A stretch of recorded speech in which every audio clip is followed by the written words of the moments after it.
Hey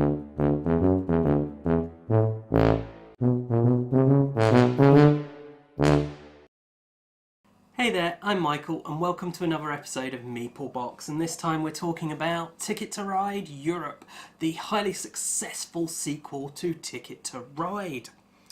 So what is the game? Well, the game is all about set collection. If you've played Ticket to Ride, it's the same game, just with a few little extra bits added on. If you haven't, and you haven't played any set collection games, the whole idea of the game is that you are collecting these train cards that come in a variety of different colours.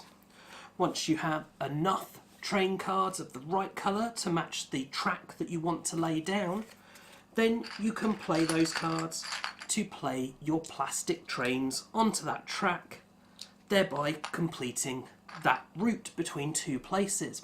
Every time you complete a route, you get points. The number of points you get exponentially increases the longer the train, so it isn't equal to the number of train pieces.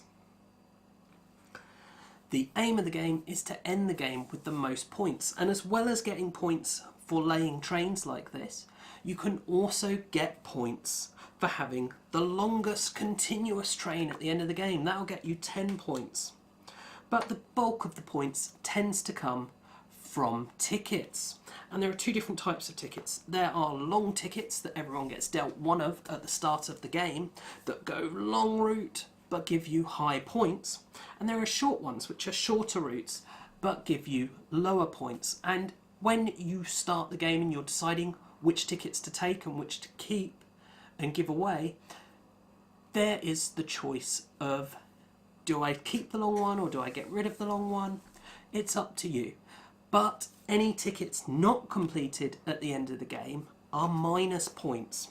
You'll also get points at the end of the game for having not used your stations. And stations are a new thing to Ticket to Ride Europe as opposed to the original. The way a turn will work in Ticket to Ride Europe is you have 4 options.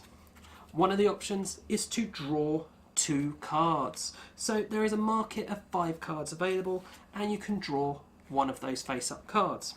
If it's a locomotive that's one of these wilds here that has all colours, you can only draw the 1. If it isn't, then you can draw 2. Alternatively, you can draw face down straight off the deck without knowing what it is. Other than doing that, you can play your cards when you have the set to claim a route. You cannot claim a route that someone else already has. Now, in the higher player numbers, there are these double routes, and double routes can be claimed by multiple people in high player numbers, but in low player numbers, only one person can claim one of them. The other thing that this game introduces with the routes is that there are these ferries, and ferries are grey and have a locomotive symbol on, which is your wild card. This means that the number of locomotives shown are required in order to complete a ferry route. So this is another new addition as opposed to the original Ticket to Ride. There is also tunnels that are marked with this kind of bobbly edge, and that means that you don't know how many cards you're going to need. You'll need at least as many cards as there are spaces for trains, but then when you claim the route, you reveal 3 cards, and if any of them match the colour that you're making your route with, then you've got to play additional cards. Another thing you can do on your turn is to place your station. You can place a station on any location. Each station you place will allow you to use someone else's route as if it was your own. So for the purpose of this red player here, they'd be able to place their station and use this claimed by blue route to go all the way from Paris to Warsaw's uninterrupted for the purpose of completing a ticket, but not for the purpose of longest train. The final thing you can do on your turn is you can draw free tickets. So these are additional routes for you to try and complete. You are committed to keeping at least one of these, but you can keep all 3 if you wish. You'll keep taking turns doing this until someone has only 2 trains left.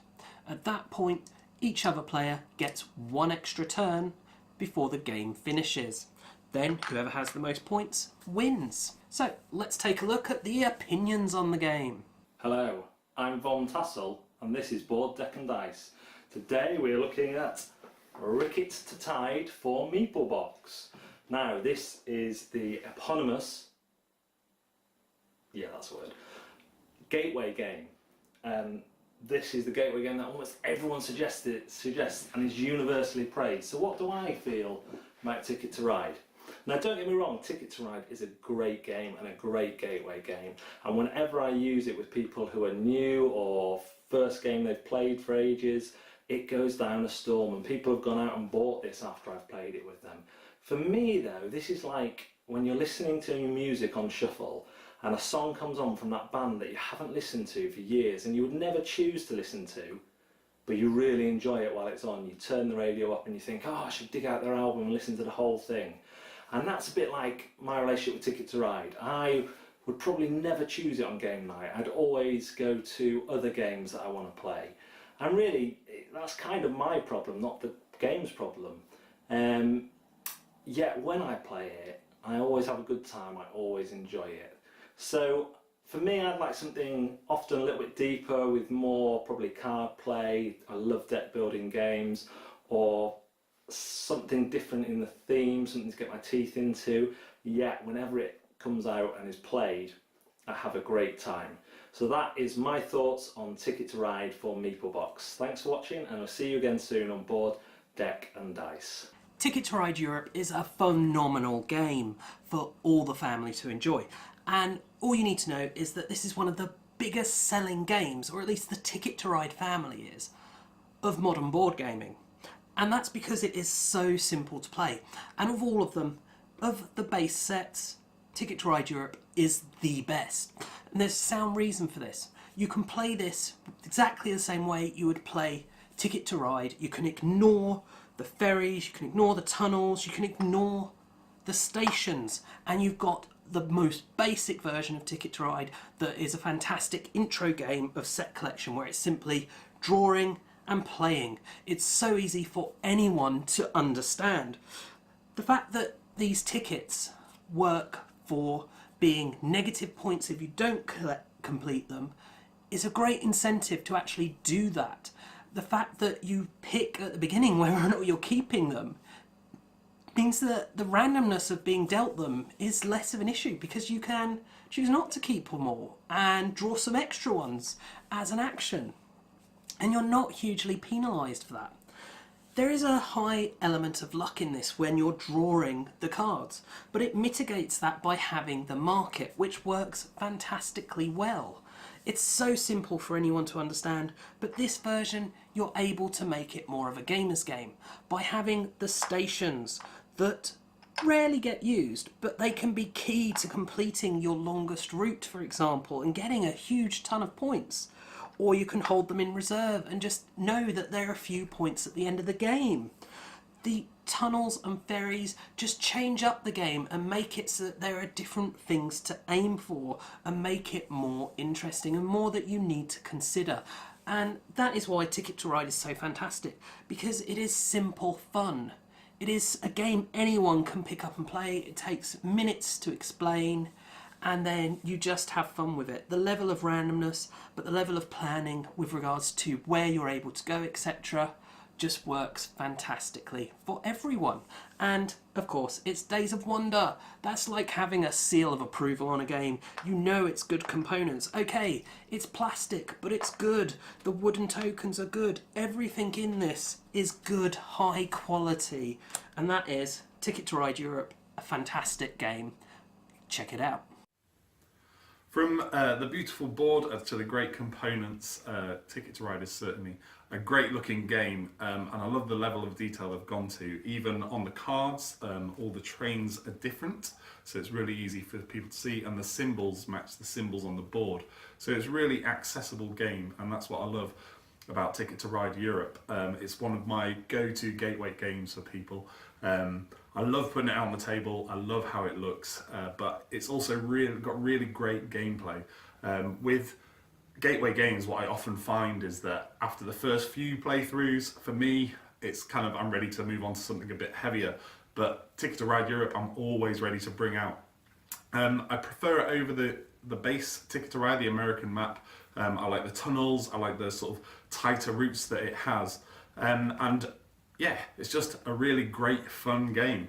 I tend not to use the stations too much. For me, I don't think they're a particularly winning strategy, but they're nice to have it in there when you get desperate, really. So it's a really great game. I'd highly recommend it. And what I love as well, I have some other versions of Ticket to Ride, but this is probably my favourite one for like 3 to 5 players. I prefer India for 2 players, and United Kingdom if I am looking for that next step up from Ticket to Ride Europe. The app's also really great, a really great implementation of this game. I'd also highly recommend checking that out if you have got a smartphone.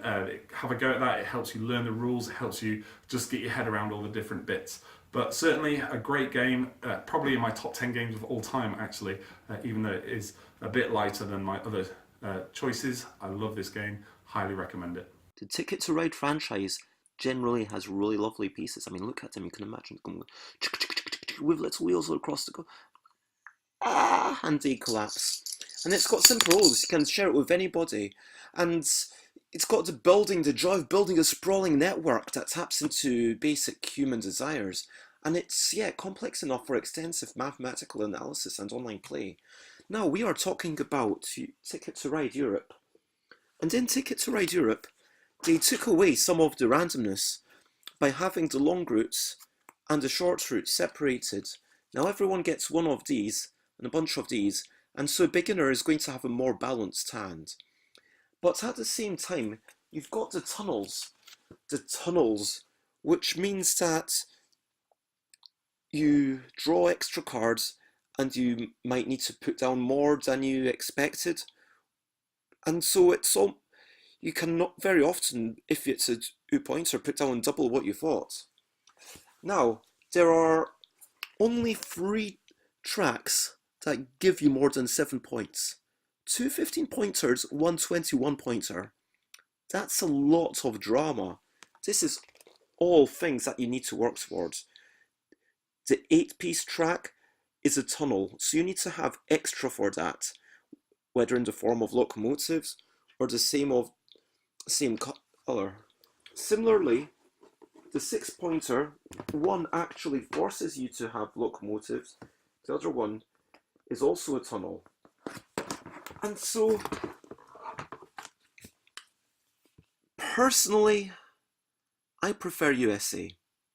It's a simpler rule set and there's more competition. I like it when I play something and it's I like it when someone plays on me and go, that feels more interactive to me rather than just messing about with the system and trying to get on with it. I mean, yes, the stations do cost you points, but the first time your blocks is not that bad. It just feels less intense somehow. USA is also easier to teach without the tunnels, ferries and stations. But whichever you go for, it's worth playing Ticket to Ride. You might find it quite a delight. It's worth sharing Ticket to Ride. It's one to share. It's one to share. And that's a selection of opinions on Ticket to Ride Europe from Meeple Box. I do hope you've enjoyed this video. If you have, please do check out the rest of the videos on the channel as well as our contributors' channels, and also subscribe and share them. And as always, thanks for watching and bye for now.